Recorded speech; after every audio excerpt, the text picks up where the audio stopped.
পুঁজি, প্রযুক্তি, দক্ষতা এবং বৈশ্বিক অভিজ্ঞতাকে স্বাগত জানাতে প্রস্তুত বাংলাদেশ। বিনিয়োগের পরিবেশ রক্ষা ও সহায়তায় সরকার প্রতিশ্রুতিবদ্ধ।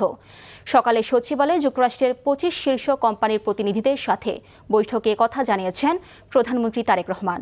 অন্যদিকে বাংলাদেশের বিনিয়োগ পরিবেশে সন্তোষ জানিয়ে মার্কিন ব্যবসায়ীরা ঢাকার সাথে বাণিজ্য ও বিনিয়োগ নিয়ে একসাথে কাজ করার আগ্রহ জানান। জাহিদুর রহমানের আরেকটি রিপোর্ট। সচিবালয়ে প্রধানমন্ত্রী তারেক রহমানের সাথে গুরুত্বপূর্ণ বৈঠকে যোগ দেন যুক্তরাষ্ট্রের 25 শীর্ষ কোম্পানির শীর্ষ 50 সদস্যের একটি প্রতিনিধি দল। এতে প্রধানমন্ত্রী প্রতিনিধি দলকে বাংলাদেশে বিনিয়োগ ও ব্যবসা পরিচালনায় সব রকম সহায়তার প্রতিশ্রুতি দেন। প্রধানমন্ত্রীর সভাপতিত্বে এই বৈঠকে আলোচনা হয় গ্যাস, বিদ্যুৎ ও জ্বালানি নিয়ে। পাশাপাশি বাংলাদেশে মার্কিন বিনিয়োগ বাড়ানো এবং ব্যবসা বান্ধব পরিবেশ তৈরিতে উভয় পক্ষ কিভাবে কাজ করতে পারে তা নিয়ে খোলামেলা কথা বলেন তারা। পরে বৈঠক সম্পর্কে সাংবাদিকদের অবহিত করেন আমেরিকার বিনিয়োগকারী প্রতিনিধি দল। In Bangladesh, we bring the top level of managerial and ethical and technological capability.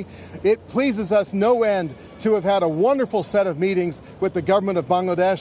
We have heard the Prime Minister very clearly about his vision for the future of this great country, leveraging the amazing human capital and potential of your great people. We believe in the vision of the Honorable Prime Minister of Bangladesh being a $1 trillion economy by 2034. প্রধানমন্ত্রী মুখপাত্র মাহাদি আমিন জানান, বাংলাদেশের চমৎকার ব্যবসা বান্ধব পরিবেশ এবং সরকারের সহযোগিতায় প্রতিনিধি দল সন্তুষ্ট।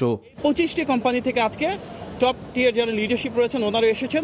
অত্যন্ত ফলপ্রসূ এবং কার্যকরী আলোচনা হয়েছে এবং আমরা বিশ্বাস করি বাংলাদেশের ভবিষ্যৎ যে স্বনির্ভর সমৃদ্ধ দেশ আমরা করতে যাচ্ছি মাননীয় প্রধানমন্ত্রীর সাথে আজকে অত্যন্ত ফলপ্রসূ আলোচনার মাধ্যমে আমরা সেদিকে ধাবিত। তিনি বলেন, এই আলোচনার মধ্য দিয়ে বিশ্বের বড় বড় বিনিয়োগকারী প্রতিষ্ঠানের সাথে বাংলাদেশের ব্যবসা বাণিজ্যের নবদিগন্তের সূচনা করবে।